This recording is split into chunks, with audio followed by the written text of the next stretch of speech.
Too open or not too open? What independent restaurants are facing during this COVID crisis? It's a food truck, an ice cream truck, a coffee truck. No, it's a supermarket on wheels truck. And Beck Taxi is making its entry into the food delivery market. We have a lot to cover today. What's happening, everyone? Welcome to this week's episode on Monday, May 18th, Victoria Day. My name is Elish P. This is Food Packaging TV. What's up, Victoria?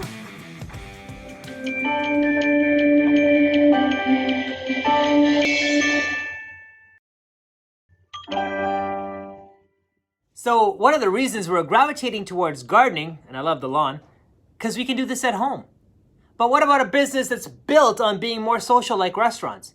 If you think about it, restaurants are designed as meeting places. They thrive on crowds, on togetherness, on closeness, and service.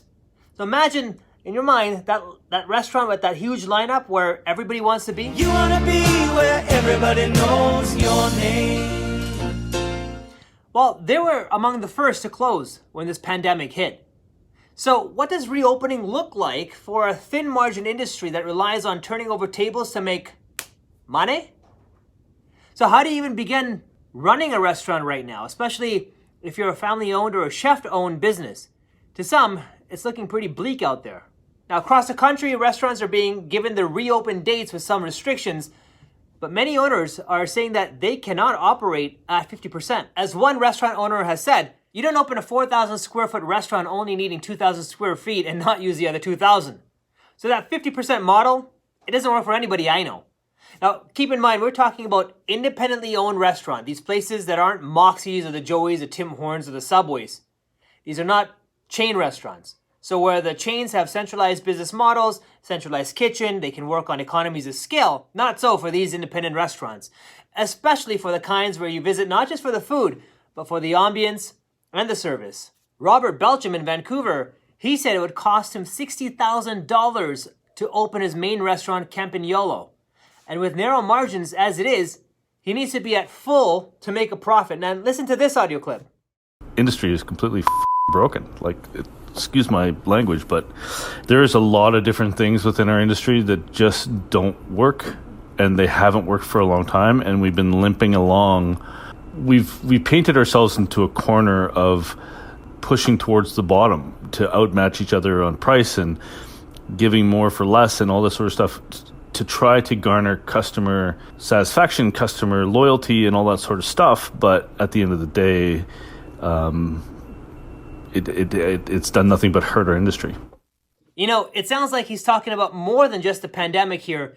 He's essentially talking about the financial pressure of this industry, which existed long before COVID-19. You know, you've got food costs, you've got rent, you've got wages. Those have all increased. But then there are other fees where people don't often even know about. For example, online reservation systems like OpenTable, customers who want to pay by credit card, third-party delivery systems like Uber Eats and Skip the Dish. All of these take their service cuts, but menu prices, pretty stagnant. So as an example, in 2002, Belgium mentioned he used to work as a cook and a salmon entree was worth $25. And now fast forward 18 years later, that same salmon entree on his menu, $25. And customers complain if he ups his price. You know, if you look at the profit margin of these restaurants, they're like about 5%. And over the last 10 years, get this, Canada has lost 13,000 independent restaurants, a drop of about 25%. The things were already tough for restaurants, and now with this pandemic, well, what's the plan for survival? So there are many uncertainties obviously facing this industry. The government benefits will only last so long, and what after that? But you're not alone. Listen to this grim prediction. At least half of restaurants will not survive given current government relief programs. Why is the restaurant hospitality industry not your number one concern, considering the massive amount of job loss? We account for something like 30% of the unemployed in the country. That was John Sinopoli, who owns Ascari Hospitality Group. They run 3 restaurants here in Toronto, along with a bar and a catering company, all which are shut down. He thinks half of independent restaurants won't make it through this. Here's how he describes the biggest challenge which none of the federal relief programs, not CERB, not the wage subsidy, not the loans, address. And that is the rent challenge. If the landlords start to say, I want my money, I want all of it now, we're done. We're done immediately. If the landlords play ball, we've got a few months, but we can't reopen fully without any government support. Now, there is a federal rent program that is supposed to address this exact challenge. Landlords and government restaurants would share the costs, but it's not mandatory. And the chefs I've spoken with said many of their landlords have not even signed up. So he's banded together with other chefs and family-owned restaurants to create the lobby group Save Hospitality CA, and their ask is for a $10 to $12 billion bailout in form of forgivable loans. The money, he says, is to survive the next few months and have enough money to reopen and when it's safe, and to re-employ back all the hundreds of thousands of people that they've had to lay off. I mean, wowzers, 10 to 12 bill? That's a huge number.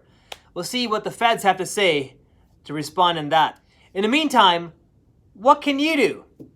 Take out, curbside pickup, but if you rely on those third-party delivery apps, the ones we spoke of earlier, they'll take a cut, some between 15 to 30%. So if you wanted to survive and do almost takeout, you'd probably have to remodel your entire business.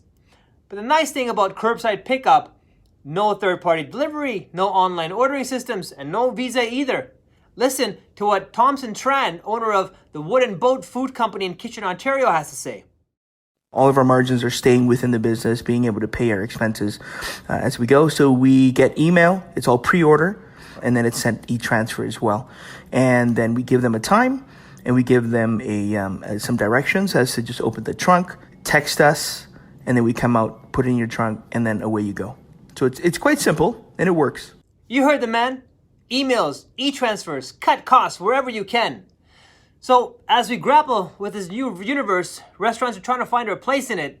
They say by the summer we should know which ones will survive and which ones won't. And I really hope a lot of our neighborhood spots will figure this one out. Speaking of restaurants finding their place, consumers are being offered a growing number of ways to bring home the bacon along with fresh produce and milk and whatever else is on the grocery list.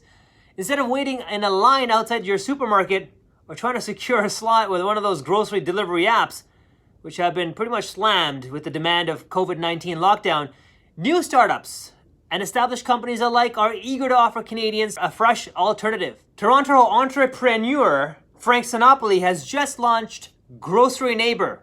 Check this out. A fleet of trucks that each will operate like a supermarket on wheels. Quote, there's only one aisle, but that aisle will contain all the necessities, says Sinopoli. He says, quote, we'll have technology to tell you when it's pulling up or notify you of where the grocery truck is. And it's going to be like the ice cream truck when it pulls up. They want to create that type of experience.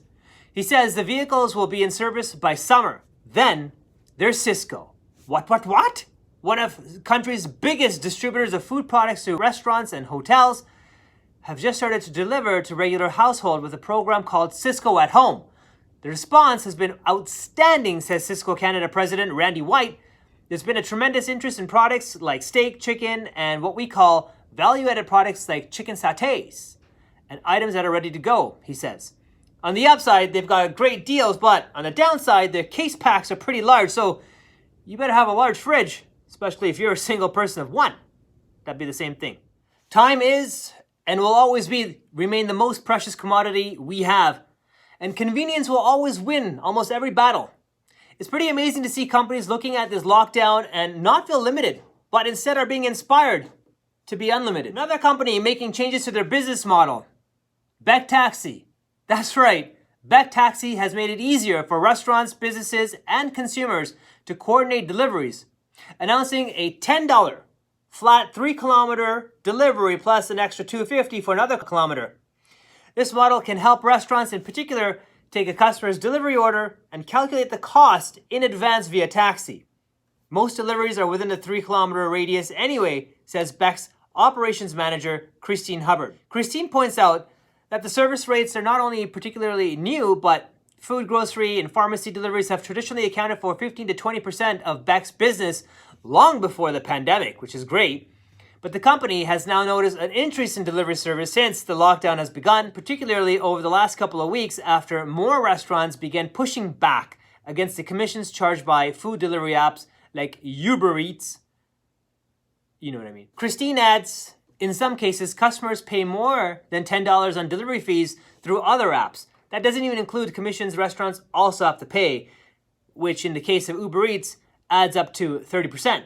Christine goes on to say that it's almost like a hostage scenario where these apps have presented restaurants recognizing that despite these exorbitant commissions, restaurants have to rely on apps like Uber Eats to bring them traffic. You're damned if you do and you're damned if you don't.